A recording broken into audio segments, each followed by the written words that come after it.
Welcome to the Deep Dive. Today, we're looking into something quite complex, maybe even uncomfortable. It's about that duality. The hugely celebrated career of Rolf Harris, the Australian entertainer. Right. Decades of fame. And then its complete catastrophic collapse, legally and culturally.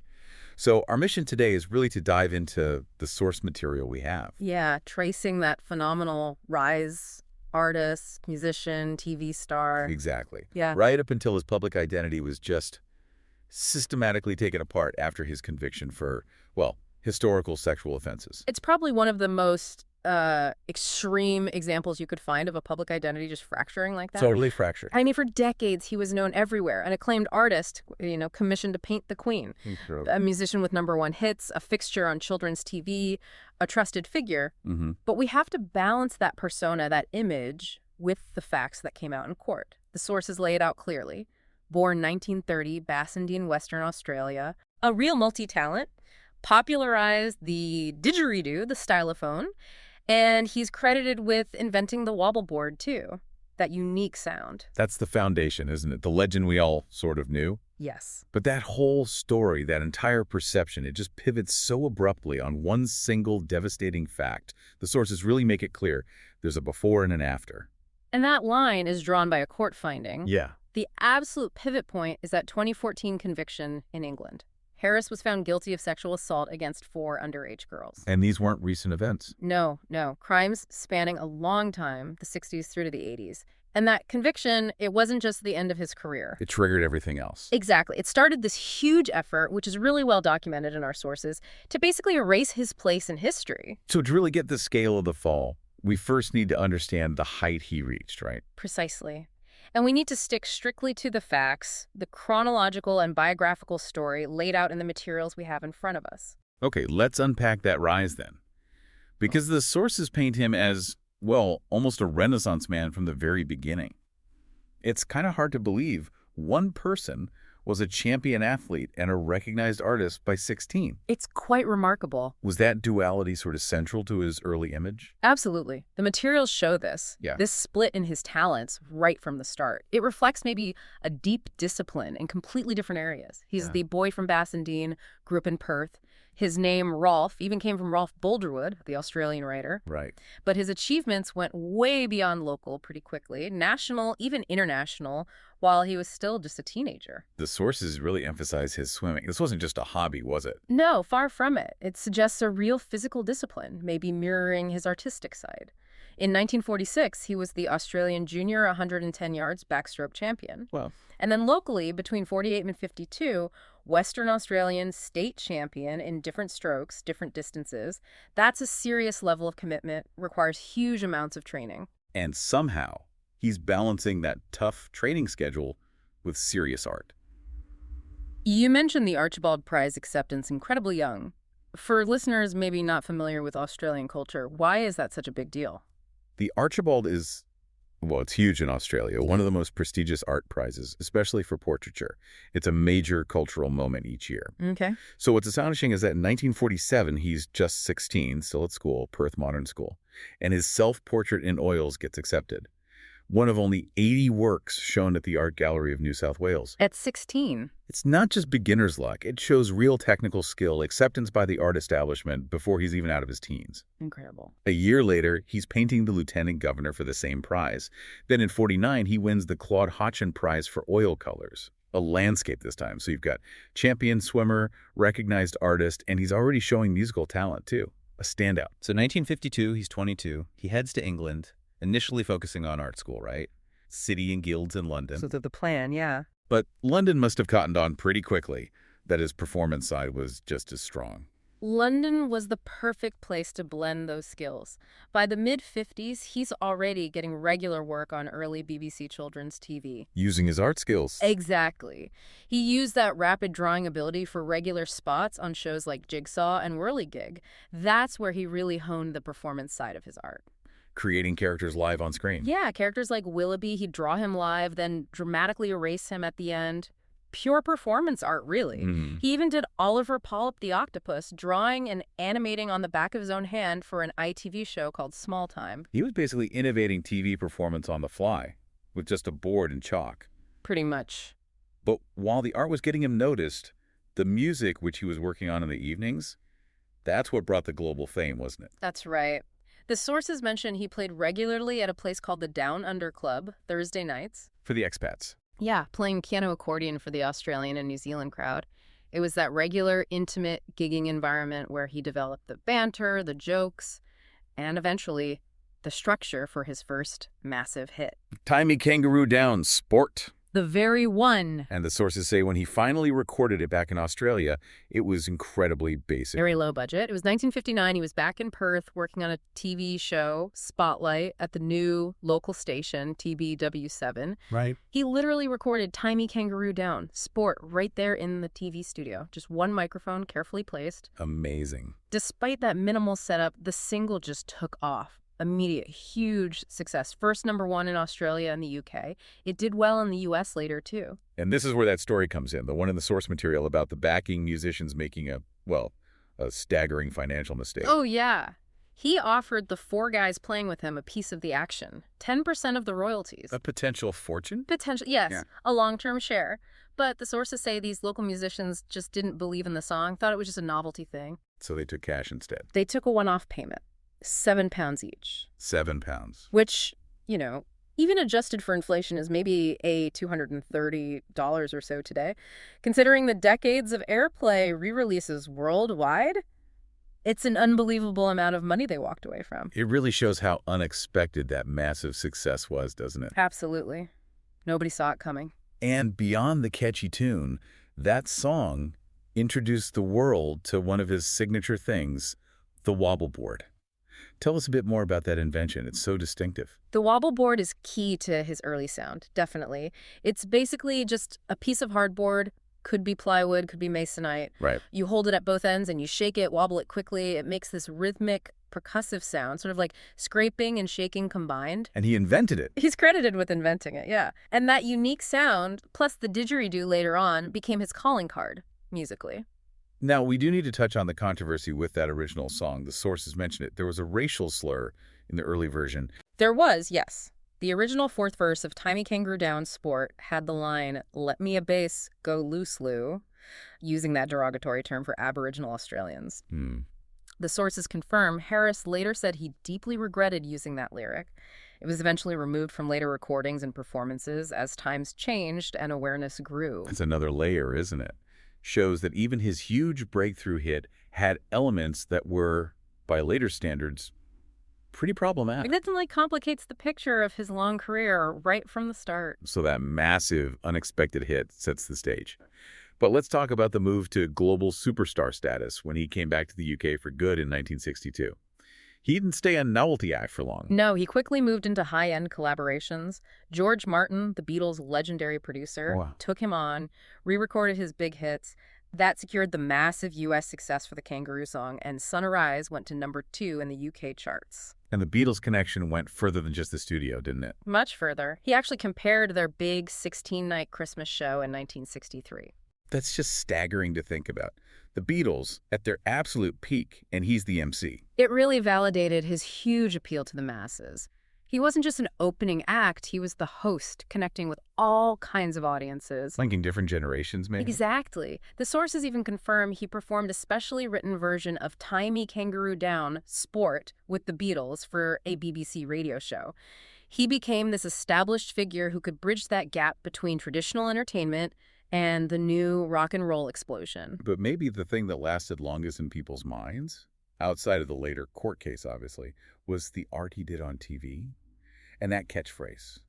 Can you tell what it is yet? Everyone knew it. It's burned into the cultural memory of millions, especially across the Commonwealth. It was his trademark move, wasn't it? Painting really fast on those big boards. Came chaotic. Looked chaotic, abstract even, and then bam, he'd flip the board 90 or 180 degrees and suddenly reveal the finished picture, often something quite beautiful. And that quick draw art thing, it wasn't just a gimmick. It was the core of decades of really popular TV shows. Oh yeah, it fueled a whole string of successes.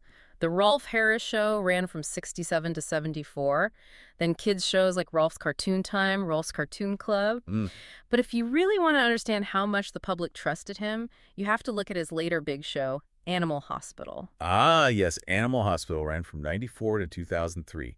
Hugely popular. It really cemented that image of him as this kind, caring person. Exactly. The show followed vets treating sick and injured animals, and Harris was the host, positioned as this warm, compassionate, sort of avuncular figure. Almost like everyone's favorite uncle. Sort of, yeah. And the sources confirm how popular it was. Won most popular factual entertainment show 5 times at the National TV Awards. 5 times? So his public persona during that period was absolutely synonymous with kindness, empathy, trustworthiness, which is, of course, the complete opposite of the crimes he was later convicted of committing during those same decades.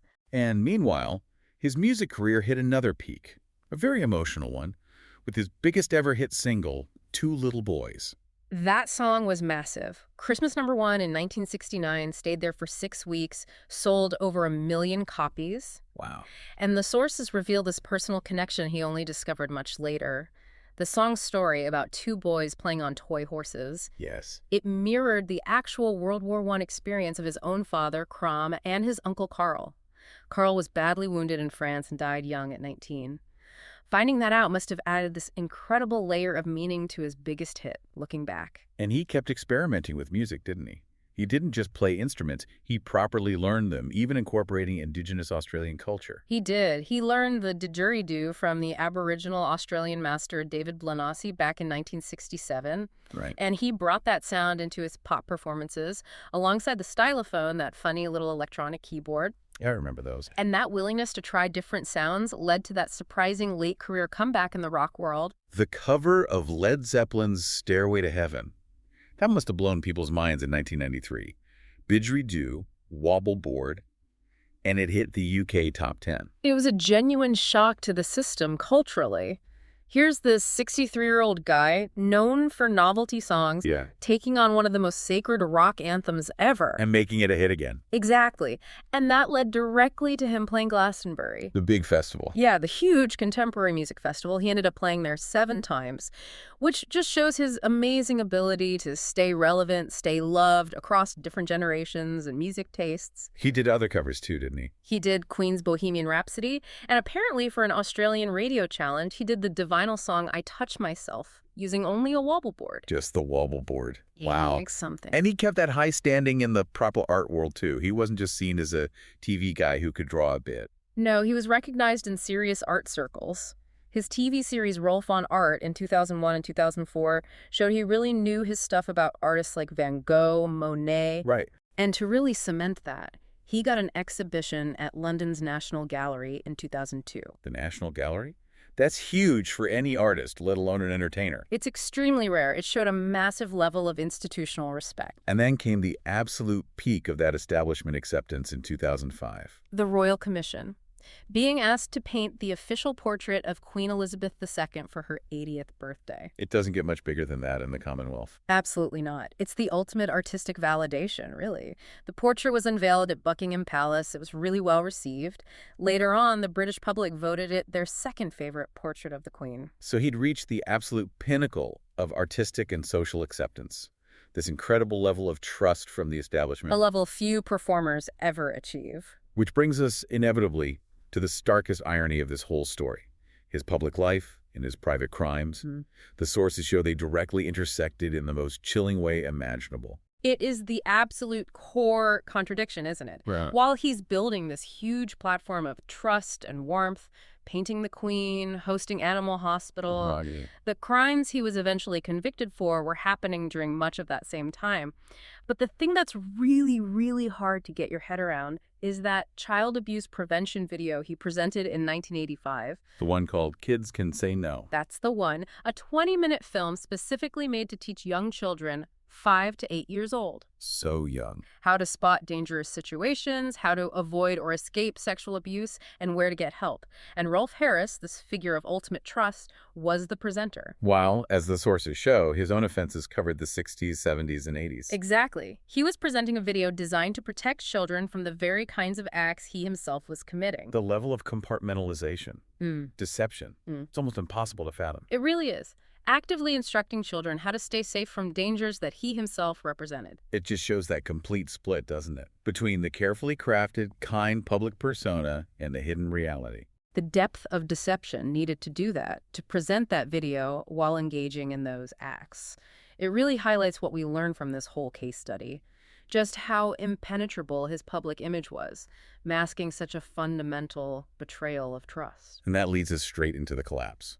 Abrupt, total. Starting with Operation Yewtree. He was arrested in 2013, this figure who'd been in institution for over 50 years. Arrested in March 2013. Now, Operation Yewtree was that big police investigation into historical sex offenses, sparked largely by the Jimmy Savile revelations. Right. But the sources are very clear that the allegations against Harris weren't initially linked to Savile. Though, obviously, the climate Yewtree created likely encouraged victims to come forward. And Harris denied it all at first. Predictably, yes, denied any wrongdoing when he was arrested. But the charges came fairly quickly, outlining the sheer timescale of the alleged abuse. By August 2013, he was charged with 13 offenses, 9 counts of indecent assault, 4 of making indecent child images. Then later that year, another 3 counts of sexual assault were added. Covering decades. Decades. From the 1960s right through to the 1980s, victims aged between 8 and 19. He pleaded not guilty to everything in January 2014. The stage was set for a very high-profile trial. We should just quickly clarify that point from the sources about the indecent images charges, because those 4 were eventually dropped, weren't they? Yes, that's an important legal detail. Those charges were successfully separated from the main trial. Why was that? It came down to the wording of the Protection of Children Act 1978 at the time. The interpretation was that just viewing certain images on a computer counted legally as making them. Okay. But Harris's legal team managed to get identity documents proving the models in the images were actually adults over 18. Ah, I see. That proof undermined the basis for those specific charges, so the prosecution dropped them. It shows the legal complexities involved. So when the main trial started in 2014, the specific allegations laid bare the extent of the abuse, different times, different places. They really did. The victims weren't all from one place or background. One key allegation involved assaulting a 14-year-old girl at a celebrity. It's a knockout event in Cambridge back in 1975. Right. Another charged him with assaulting an 8-year-old girl who just asked for his autograph at a community center in Portsmouth around 68 or 69. 8 years old. It showed a pattern, didn't it? Not isolated incidents, but behavior repeated over many years, often using the access his fame gave him. And his defense, during the trial, it seemed to run into trouble with basic facts, like where he actually was at certain times. That was a really damaging moment for the defense. They initially claimed he couldn't remember being in Cambridge around the time of that. It's a knockout event in the mid-70s. A memory lapse defense. Sort of a general lapse of memory claim, but it kind of unraveled when the prosecution produced TV archive footage. Actual video. Yeah, footage from an ITV show called Star Games, proving he was in Cambridge in 1978 for that show. He tried to brush it off as just a memory slip, but that contradiction definitely hurt his credibility. And the sources mention a letter he wrote years before was used in court, trying to downplay one relationship. Yes, a letter he wrote in 1997. It was about his relationship with his daughter's friend, a relationship that started when she was 13 and continued until she was 19. And what did the letter say? He wrote that the relationship had progressed from a feeling of love and friendship. There was no rape, no physical forcing, brutality, or beating that took place. The defense tried to use it to suggest things were consensual or at least not violent. But it didn't convince the jury on the indecent assault charges. Ultimately, no, it didn't sway them. And despite all the defense arguments, the jury's verdict was clear. Very clear.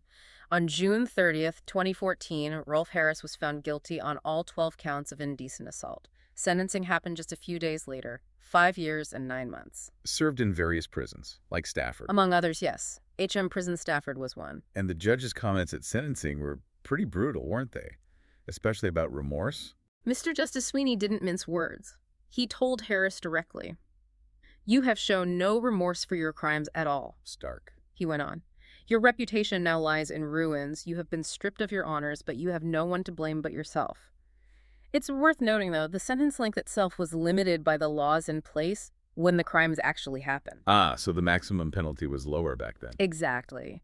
That's why, despite some public feeling it was too lenient, the Attorney General later decided not to review the sentence. The judge had likely given close to the maximum possible under the old laws. Even after conviction, his own actions from prison caused more controversy. The sources talk about a letter accusing him of victim blaming. That happened in 2015. A letter he wrote from prison got published. It apparently contained these really abusive, insulting song lyrics aimed squarely at his female accusers. The victim's lawyer jumped on it, called it blatant victim blaming, argued it showed he had zero remorse, total contempt, and it should be considered if he ever came up for parole. It just kept him in the public eye as this unrepentant figure, even behind bars. And the legal battles weren't even finished then, were they? More charges, retrials. No, it dragged on. In February 2016, the CPS brought 7 more charges. He pleaded not guilty again. What happened with those? After a trial, he was actually acquitted on 3 of them. But the jury couldn't decide on the others. So a retrial was ordered for the remaining 3 charges. And the retrial. That also failed to reach a verdict. The jury was hung again. At that point, considering the time and resources already spent, the prosecution decided not to go for a 3rd trial on those counts. But amid all that legal back and forth, one of his original convictions from 2014 was overturned, right? That's correct. In November 2017, the conviction relating to the indecent assault of that 8-year-old girl in Portsmouth, the one seeking an autograph, that conviction was overturned by the Court of Appeal. They ruled it unsafe. Unsafe. What about the others? The court looked at applications to challenge the other 11 convictions from the 2014 trial, but they dismissed those. So those 11 original guilty verdicts stood firm. And he was released not long after that. Released on license in 2017, having served nearly 3 years of his sentence. So the final part of this deep dive has to be that systematic tearing down of his public identity. The institutions that showered him with honors spent years taking them all back. It wasn't just a career ending, it felt like an annulment of a person's history. The sources show it was a total revocation, across the board, multiple levels, 2 different countries. In Britain, they took back his honors systematically, starting from the bottom up. MBE, OBE, CBE. Exactly. His MBE from 68, the OBE from 77, the CBE from 2006, all revoked in March 2015. That progression member, officer commander, it shows how high he'd climbed in the establishment's eyes and how completely that was undone. And Australia did the same with their honors. They did. His Member of the Order of Australia, AM, from 89, and significantly, his Officer of the Order of Australia, AO, from 2012, both rescinded in February 2015.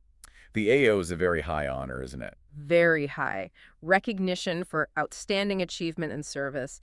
Taking that back was a clear signal the Australian government was totally disowning his legacy. But it wasn't just governments.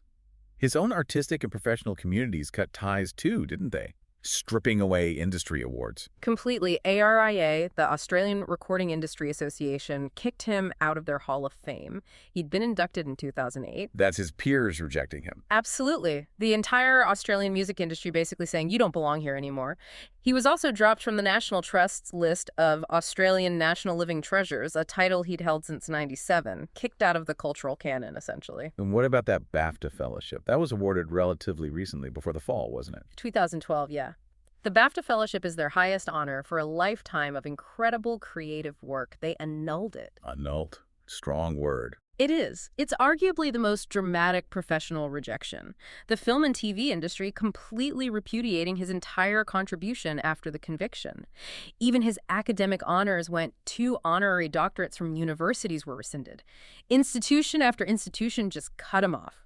The sources even mention physical and digital erasing attempts. Yeah, down to quite specific things. In Kununurra, Western Australia, there's a celebrity tree park. The plaque for the tree he planted was stolen in 2014. Vandalism.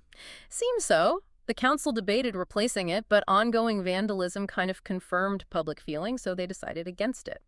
And digitally, the sources say his old performances with the Wiggles. Children's group. Yeah, the hugely popular Australian kids group. After his conviction, they digitally removed him from their DVD releases, making sure his image wasn't associated with current children's entertainment. A conscious effort to erase him. Finally, let's touch on the reports of his last years.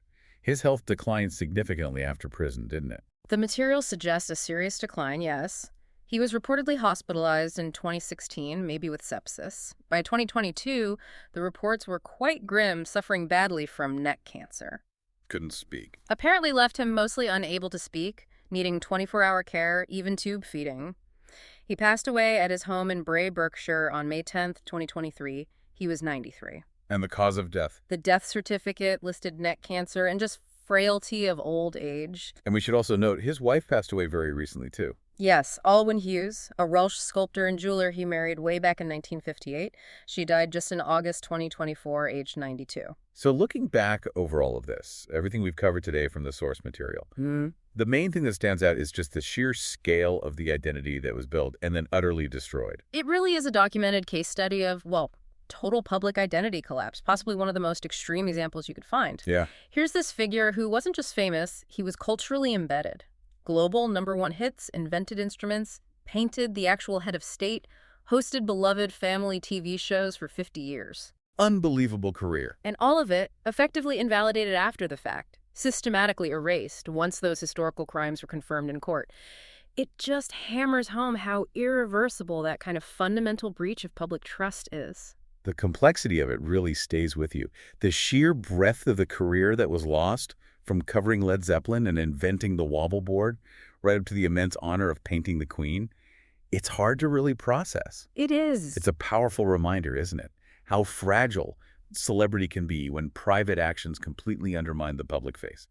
It's certainly a complex story, and as you process all the material we've gone through today, especially that one deeply disturbing detail, it does leave you with a final, quite provocative thought to consider.